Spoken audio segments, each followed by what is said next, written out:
Ladies and gentlemen, welcome again to our YouTube channel, Braba Talk, where we are going to talk about the aspect of marriage. Today's topic is about don't marry a person just because you feel you are in love.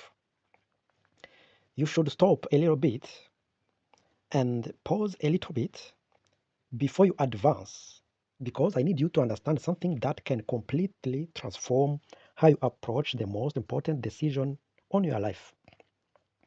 I'm going to challenge everything you've been maybe thought about marriage and love. And I believe that at the end of this conversation, you will never look at the relationship the same way you did. Just imagine for a moment that you are standing in front of a pit or a vast ocean, but you cannot look at the bottom. You can't see the bottom. You don't know how deep it is. You don't know how or what is underneath the surface. You don't know if you will survive the impact if you jump. But a lot of million people make the same exact mistake when they decide to marry, just simply because they're in love. I'm not here to tell you that love doesn't matter. No, I'm not just crushing the romantic belief of human connection. What I'm here to do is to wake you up to a truth that can save you from years of earthquake.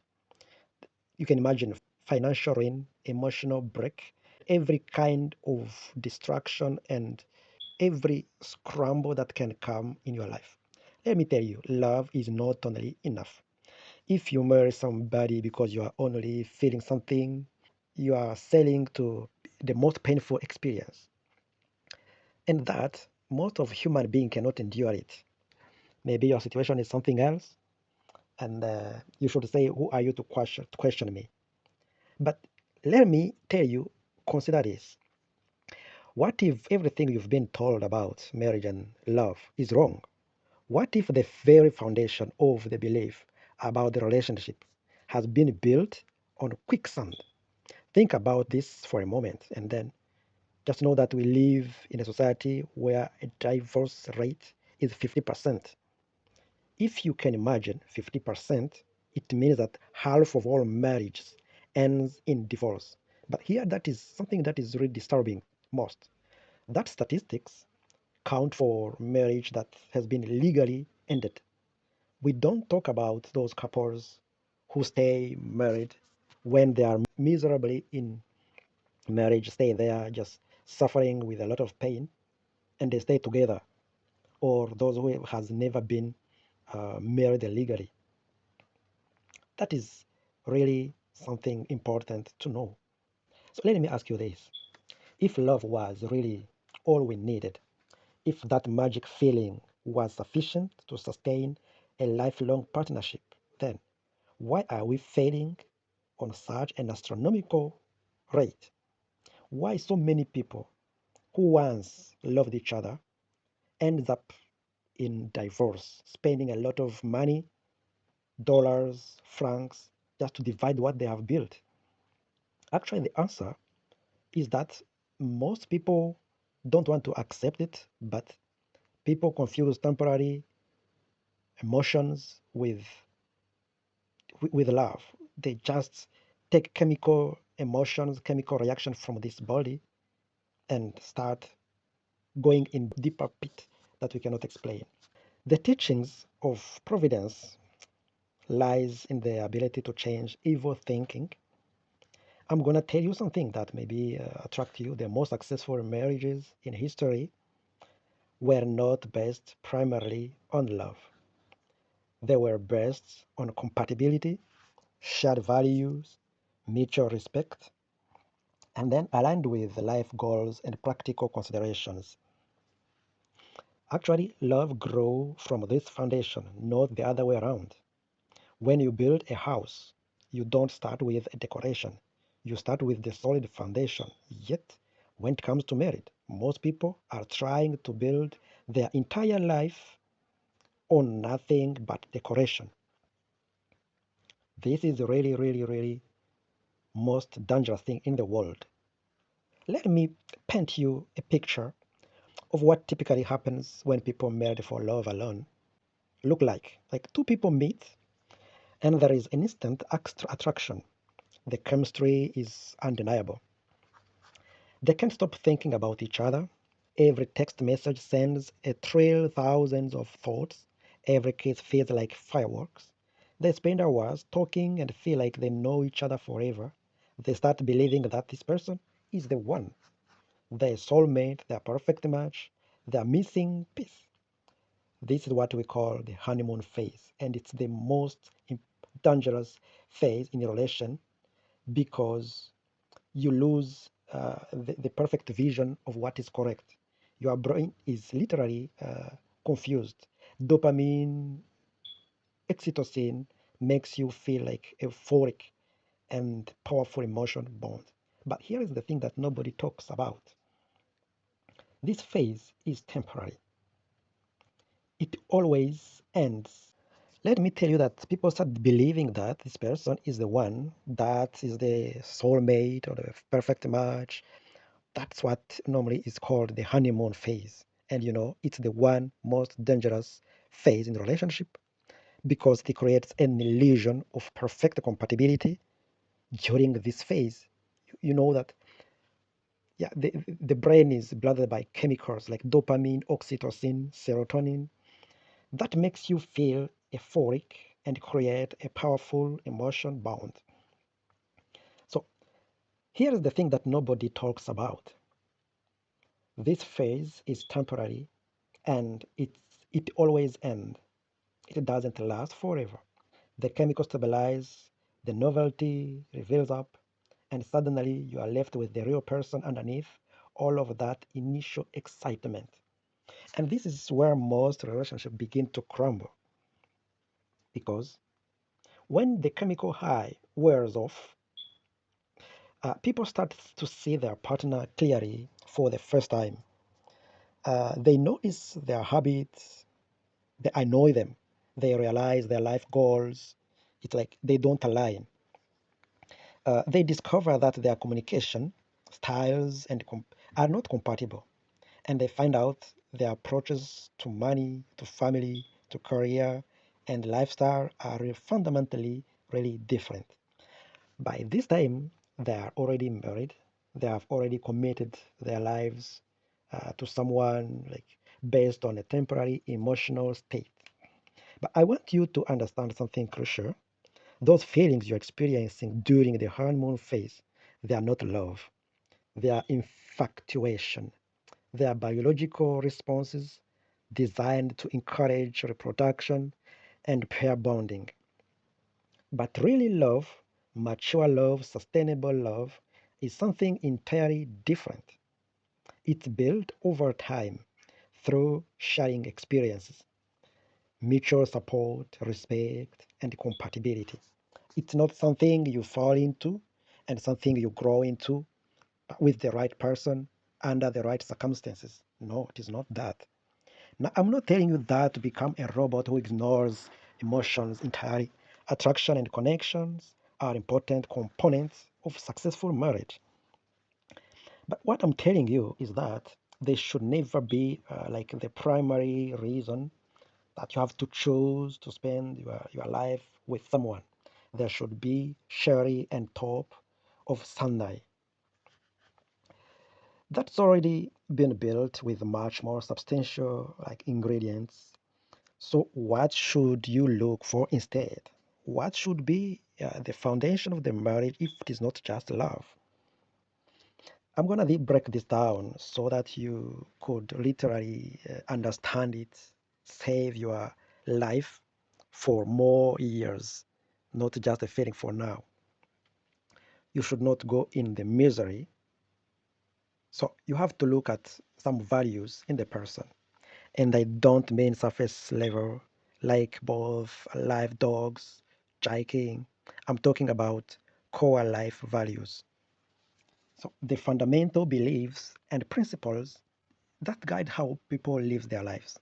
How do they view money on a financial way, their responsibility? What is the relationship with their family? And how do they want to structure their own family life? How do they handle conflict and disagreement? What are the career ambition of the person? And finally, maybe how does those line with the kind of life you want to build together? It should not be from nothing. We've seen different marriages crumbling down when like two people discover themselves that they are not compatible to each other. One wants to travel the world, another one wants to stay at home, to settle down and build wealth. It's like one person value career advancement above all else, while another one he prioritizes family time. Like one person can believe in traditional gender roles, while another one is expecting completely equality in all household responsibilities. Like those differences might be seen and manageable with not with excitement, but with fully conscience, because they will become the source of constant conflict that people will face. And here is the thing about uh, values. You can't love someone when you have different core values that you can convince someone to want different things from life just because you're married to them. The second thing you need to examine is lifestyle. This should be compatible, similar energy if you are both morning people or night people, or if you like same social situation, or big parties or intimate gatherings, those kind of things. You have to look at how do you both like to spend your free times. Do you really have similar cleanliness in your life? What about diet and health habit? I know this might seem like small things, but they are not. These are the details of daily life. And daily life is what marriage is actually is. It's not really the romantic dinners, weekend gatherings.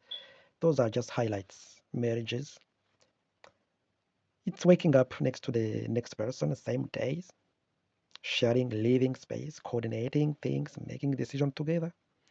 When everything is done together, it's not like having same dinner or lunch or breakfast only. If you're a highly social person who gets energy for being around people, and you marry someone who is deeply introverted and need a lot of alone time, that's gonna create a great tension. If you're someone who likes everything neat and organized, and you marry someone who is comfortable living in a chaos, actually you are going to drive into each other crazy.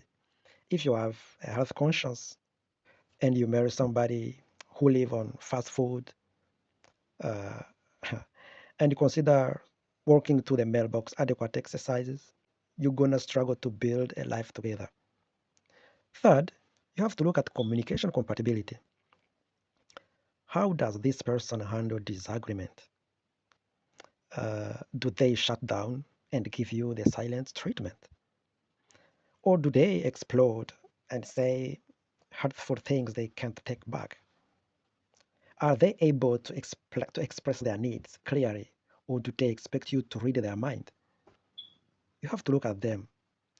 When you try to discuss problem, do they listen and work toward solution, or do they get defensive and turn every conversation into argument about something that is else entirely? Communication is the foundation of every successful relationship. Yet, it's the most overlooked factor when people are choosing marriage partners. They are so focused on how good they look, how they feel when everything is going well, and they never pay attention to how they interact when things get difficult. But here there is the reality. Things will get difficult. You will disagree about important issues. You will face challenges and stress and unexpected problems. Actually, how you communicate during this time will determine whether your marriage will survive and thrives or slowly disintegrates. I want to tell you that about what is observed over this success of relationship. The couple who makes it long term are really the one who are the most passionate, overwhelming love stories in the beginning. There are couples who build their relationship just on a foundation of friendship, the respect, the practical compatibility, and then allowed love to grow from that foundation. That's very important. Think about your best friendship. What makes them work? Probably shared interests, probably similar value or easy communication, mutual respect, or genuine enjoyment of each other's company.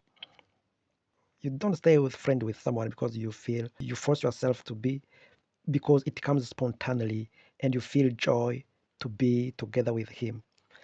So when you start thinking about marriage, things start being intense. It becomes something else. But the person you're gonna live with the rest of your life has to be well chosen, not just someone you love. Married to someone who is generally like you. Love can be blind, but liking someone requires you to see him clearly and still enjoy their company. When you like someone, you appreciate the personality of that person, their sense of humor, their character.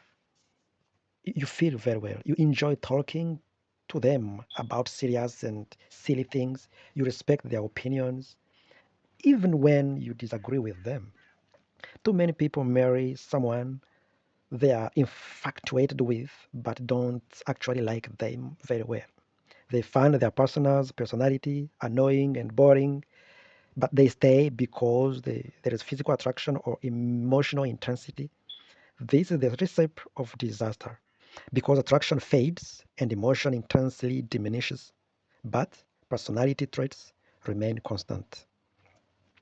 If you don't generally like who your partner is as a person, you're gonna spend decades living with someone who irritates you. Now, let's talk about something that makes a lot of people uncomfortable, but it's absolutely crucial to address. Your role of attraction and physical chemistry is important. I'm not saying those things don't matter at all. Yes, they do. Physical intimacy is an important part of most marriages, and you need to feel attracted to your partner.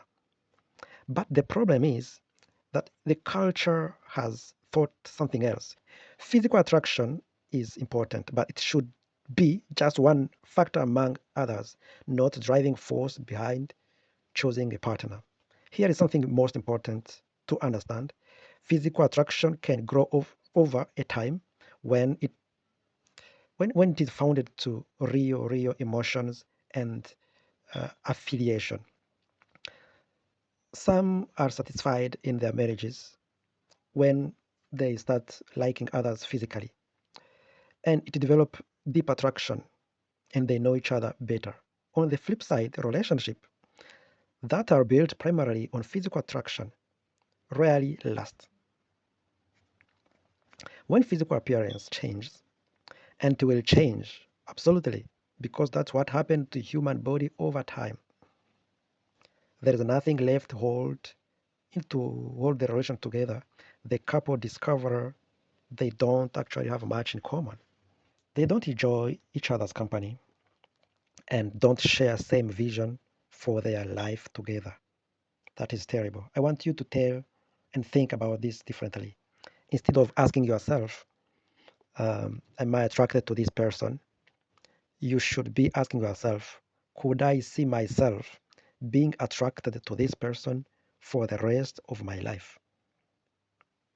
Instead of focusing on how they look just right now, you should think about the kind of the person they are or whether that's the kind of the person you want to wake up next to when you are both 70 years old.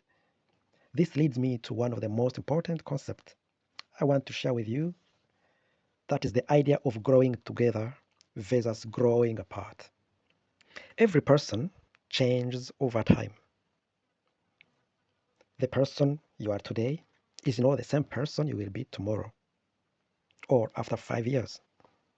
And you won't be the same person 5 years from now. This is natural and healthy. You are supposed to grow and evolve throughout our lives.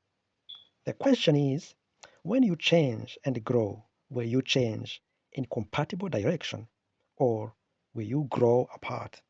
This depends on largely on whether you share core values and the life philosophies.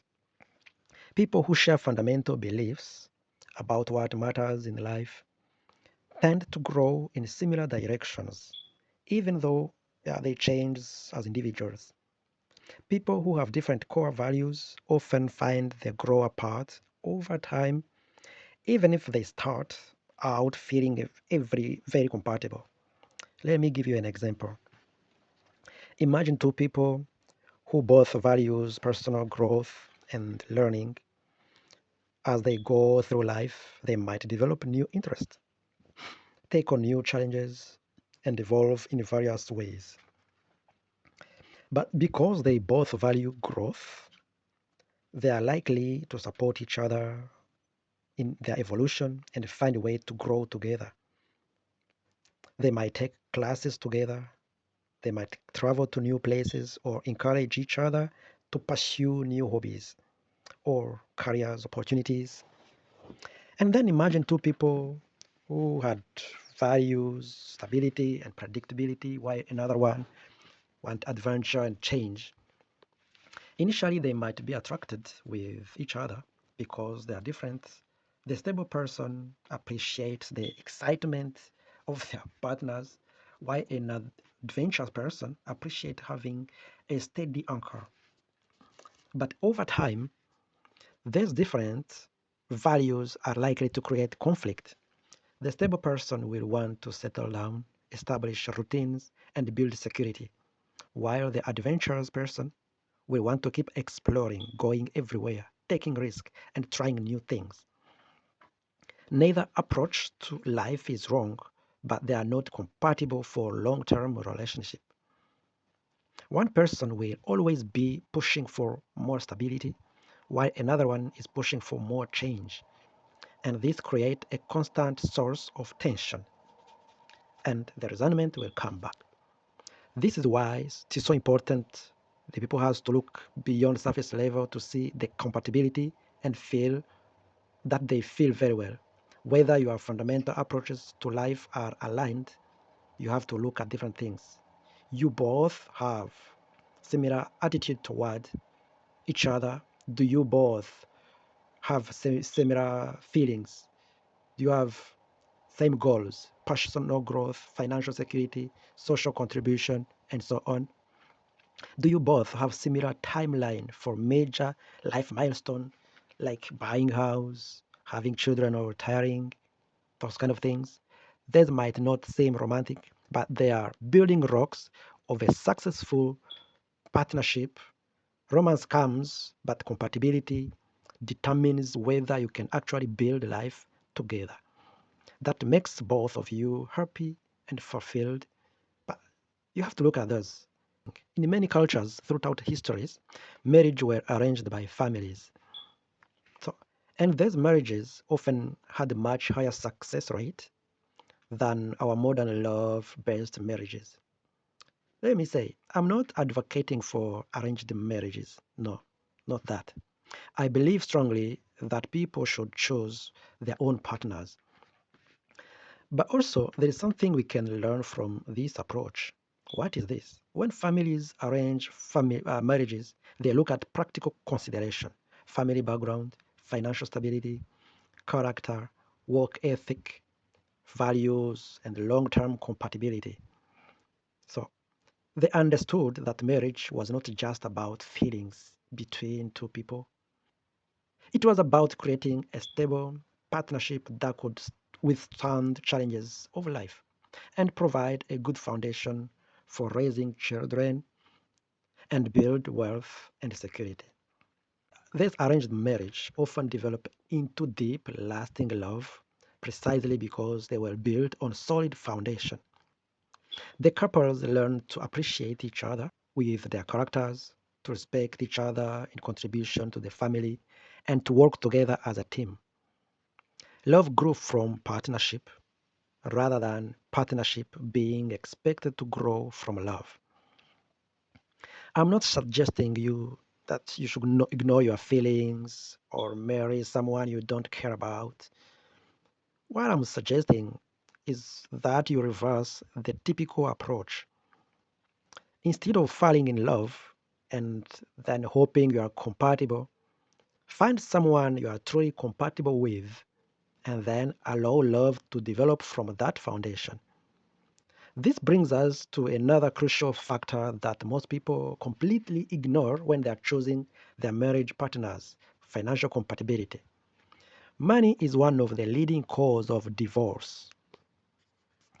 Yet couples rarely have serious, detailed conversation about finances before they get married.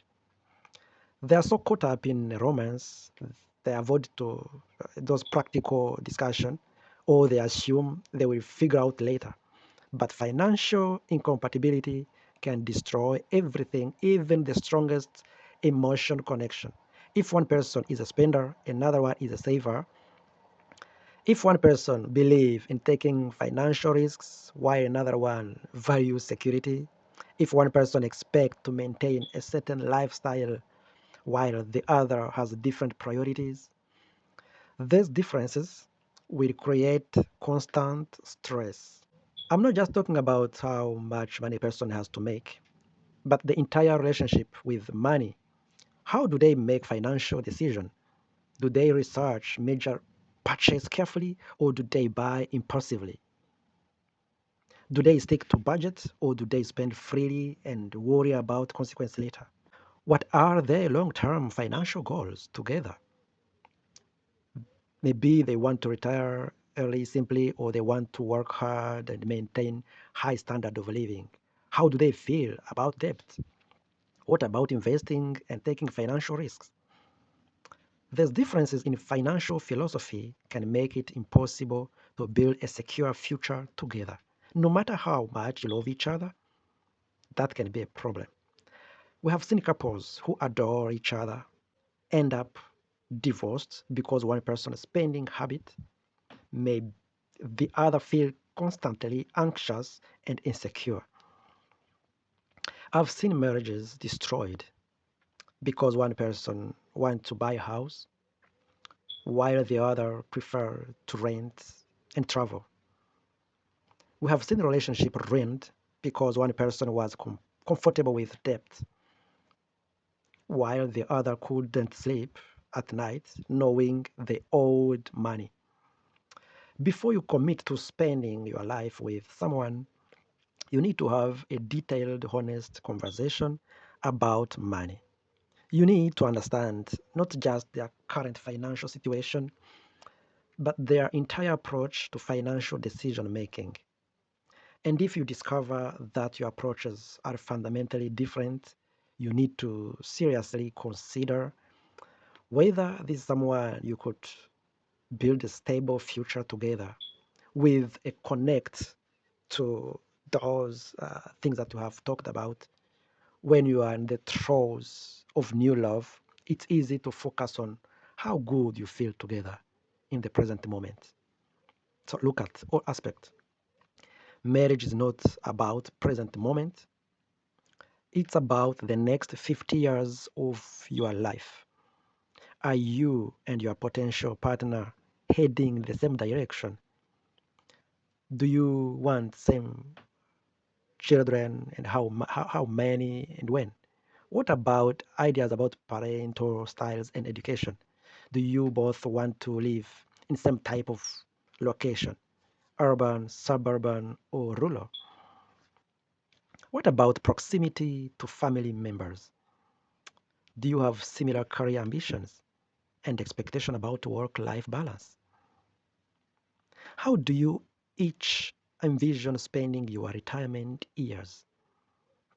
We've seen a lot of marriages crumbles because they didn't think about those aspects of life.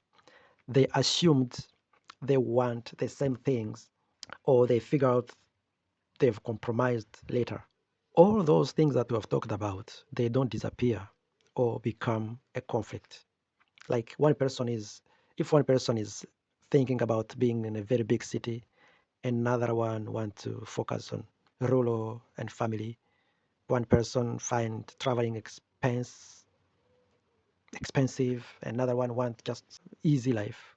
If one person wants 3 or 4 children, another one wants at most one or two. If one person plans to retire early and pursue hobbies, while the other one wants to work as long as possible and build wealth. These aren't small differences that can be easily resolved through compromise. They represent fundamentally different vision for what fulfilling life looks like. And when two people with different life vision try to build a life together, someone is gonna end up disappointed and resentful. The tragedy is that this disappointment and resentment often don't surface until years into the marriage. When it becomes clear that the couple is heading in different directions, by then they may have children together, shared financial obligations that become extremely difficult. This is why it's very important to have this big and deep conversation before you get married, but not after. You need to understand who is this person, what does he want, who does he want to become, where is he heading to, and what is the aspiration. Do you match together? Do you see each other in the same direction? And then you take decision of what you have to do. But you have to look at different aspects, not only on love, but on those different aspects of life. Because without them, life will get complicated and you will regret why you did what you have done. Thank you so much. I hope you have appreciated this episode. Let me tell you, stay safe and stay wise. See you next time.